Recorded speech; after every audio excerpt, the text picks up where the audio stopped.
Welcome to this video of the Ethics and Trust in Finance Sustainability Prize. I have with me today Kelley Hamrick, and it's really a pleasure because the quality of the essays was so good that we have two ex aequo prizes, and of course you are ex aequo in the third prize. It was really impossible for the jury to decide, and that's really showing the quality of the essays.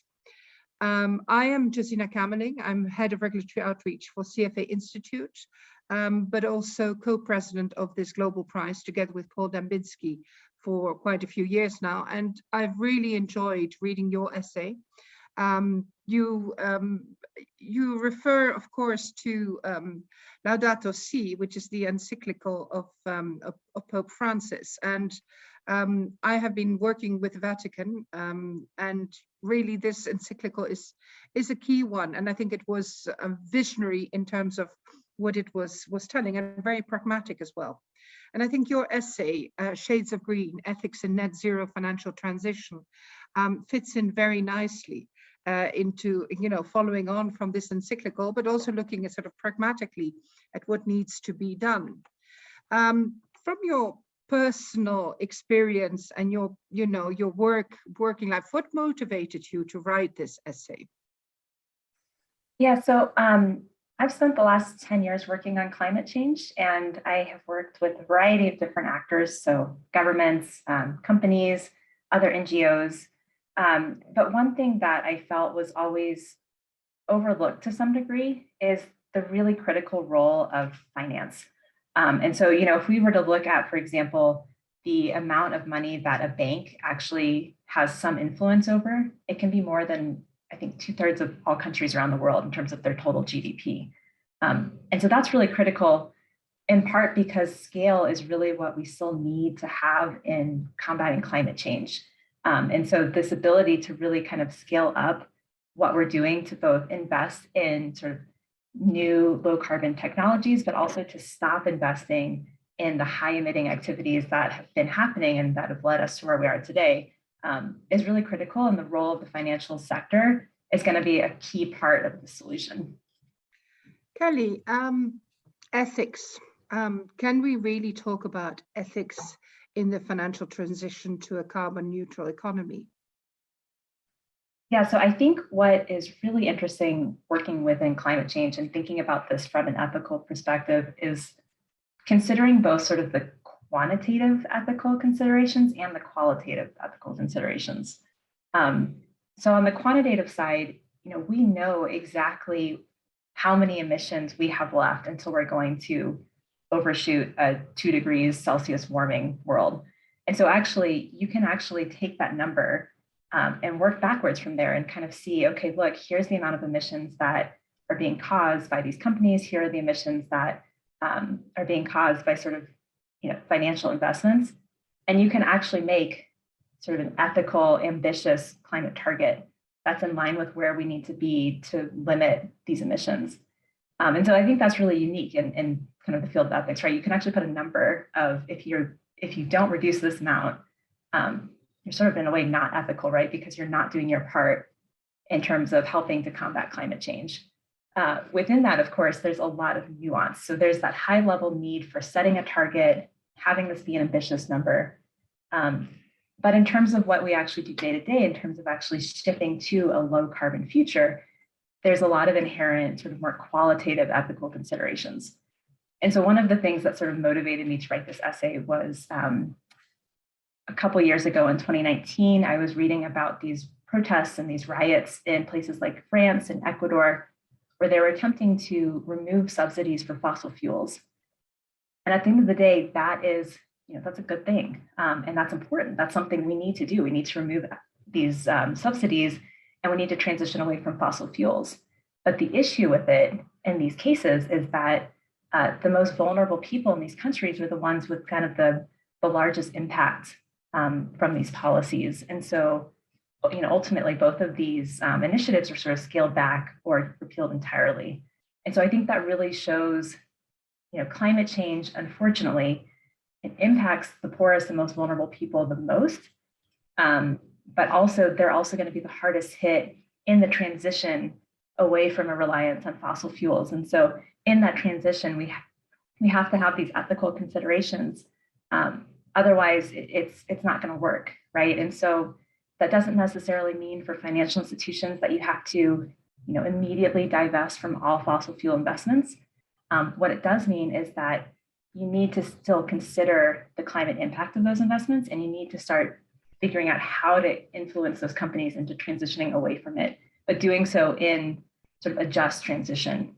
And that's where, there's not really any metrics that can help with that, but that's where you really need to have this ethical framework in place. It's really important. There is a yearly trust survey done by the Edelman Institute, which this year I found really interesting because they highlighted in that survey that people trust companies more than governments.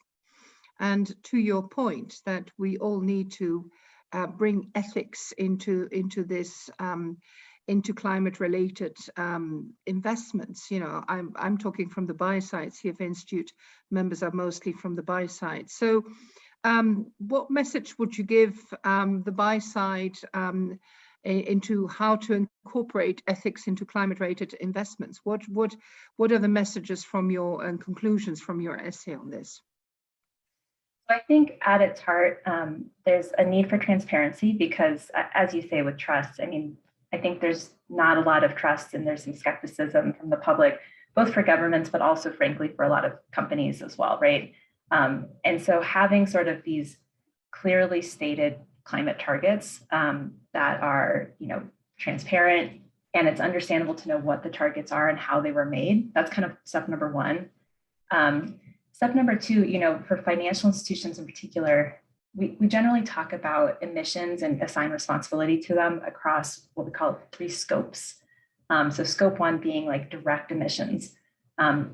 Most financial institutions actually don't have a large scope 1 emission in comparison to what we call scope 3, which is really the emissions that are sort of outside of their control, but which are within sort of the value chain, right? And so that would be these types of investments into all these companies. And that's when you start having to look at, what are the emissions from different types of companies? And you might be able to tell for some off the bat, it might be higher emissions, right, than others. But for a lot, we still don't actually even know. And so my point being, to get to even kind of these nuanced ethical considerations, for a lot of companies and for a lot of financial institutions at the moment, we don't even have the data to know kind of who's giving off the biggest emissions or not. And so I'd say it really has to start with this kind of transparency and this accounting. Once we have that, and once we have kind of the bigger picture, then we need to start figuring out how to sort of ethically try and move companies on this pathway. And I think there, one thing that I was trying to emphasize in my essay was that it's not necessarily just saying, look, you have to have a climate target or you have to do this. Sometimes there's going to be some nuance there. And so one thing that was actually really exciting to see, I think this was like 2 weeks before the deadline for submitting the essay. So I was kind of trying to go back and add some additional words into the essay. We saw some shareholder activists actually getting on sort of the boards of different oil and gas companies. And that sort of activism and the way of engaging with different shareholder resolutions and trying to sort of force change within the corporate context. So not saying, we're not going to invest in you, but saying we will, but we're going to actually make sure that we're using our voice, not just our money, to ensure that what we're investing in is going to start to be aligned with a low carbon future. And so that's really critically important as well, this kind of intangible policy piece, right? You raised some really crucial points, and I work in the EU, and in the EU we are looking forward to a piece of legislation called Sustainable Corporate Governance. And this has been hotly debated by the member states of the EU because it touches deeply really sensitive issues like supply chain. And you mentioned scope 3 emissions, how difficult it is for companies to monitor that. And I think this is where ethics comes in, because we're going to have to fly blind. I compare us to being a pilot with manual, not automatic. And in order to operate a manual plane over flying sustainability territory, we need ethics. We need to know inside us what to do, what is right. And this can come both from standards, but it also needs to come from regulation. What do you think might be in those standards or regulation? You mentioned, of course, transparency. Anything else? Because, of course, also the other thing that came out of COP26 is that companies are very quick to subscribe to long-term targets. 2050 seems a long time ago, away, and many CEOs will have come before we reach that. But we are in a finite world. It's definitely not infinite. And so we need rather more short-term targets, and this is where ethics might help us. But how can we build that ethical consideration into standards? Any ideas on that for regulators, maybe? Yeah, so I love the analogy, and it's one I use all the time as well. It's like we're having to build the plane as we fly it, right? And that's because the way that climate change works, every ton that's emitted right now is going to, in many cases, be in the atmosphere for over 100 years. And so really, we need to start working on everything immediately. And this does mean that we're not going to have all the answers up front. We're not going to know everything up front. So, I think two things for regulators. One, having sort of a clear policy framework around things like disclosure, or, better yet, a carbon price is critical. But two, it also needs to be sort of revised and, increased or changing the ambition over time, because we are going to know more 5 years from now than we do today. For a lot of companies that are setting targets at the moment, it's not just that they need to set a net zero target for 2050. They need to set, a target for 5 years from now, or a target for 2030. By 2030, we need to effectively have halved our current emissions. So that in of itself is a huge target. And for some companies, going back to aviation, that can be really difficult because at the moment, there's not necessarily a good supply of sustainable aviation fuel. And so there is this inherent uncertainty, even in setting a target, where they're not entirely sure where they're going to get all of these resources to actually transition. And I think that's where, the role of policy and governments can really help, both in sort of setting a clear mandate for companies so they know where the end goal is, but also in these sort of intangible things like helping with research and development into different sort of low carbon technologies. And not all of them are going to work, but we need to sort of just start investing everywhere. And then the last point I wanted to make, which I think is a great one you brought up, the scope 3 piece, especially when you're talking about a lot of the sort of raw materials, those are coming from countries that have historically not been contributing to climate change. And those are coming sometimes from, farmers who are living in sort of a subsistence, very, very minimum wage within those countries. And so there's also kind of the ethics of who really needs to actually pay for this transition. Is it ethical for a company or for an investor to mandate, these farmers from a different country have to reduce their own emissions, or, do they have to reduce their own emissions and then share or just invest or sort of just donate money to help farmers transition to a low carbon future, right? And I think there's a very clear ethical answer here, right? Which is that, the burden of climate change is going to fall on those most vulnerable. They are not the ones who need to actually be setting climate targets.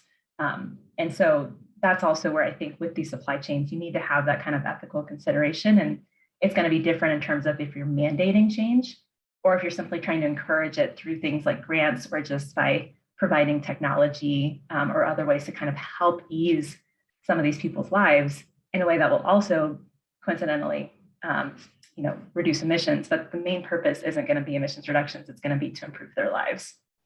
So I think what I hear from you also is that the social considerations are crucial. We mustn't forget the S of the ESG. And again, you also mentioned shareholder participation, asking questions, not being brave and bold. I think we're starting to see also a slow change in this. But of course, the online world of AGMs hasn't facilitated, because it is difficult to have a proper dialogue in an online world. It can be more directed. I think some of these questions will need to be resolved, but I see quite a lot of move being made around that, indeed, that stakeholder, shareholder capitalism, really engaging with companies and partnering, and not penalizing them when they take short-term measures that need to be done. And I think that's going to be, you know, how we look at the transition is crucial. It's not enough to look at the long-term goals. So Kelley, it's been really wonderful. Thank you so much for sharing your thoughts and some of the conclusions from your essay. I wish you really all the best, because I think this competition will, I'm sure, bring you many, many opportunities. And thank you again very much for your contribution to the prize. Thank you. Thank you so much. And it was such an honor to be able to receive the prize. So thank you. Pleasure. Thank you.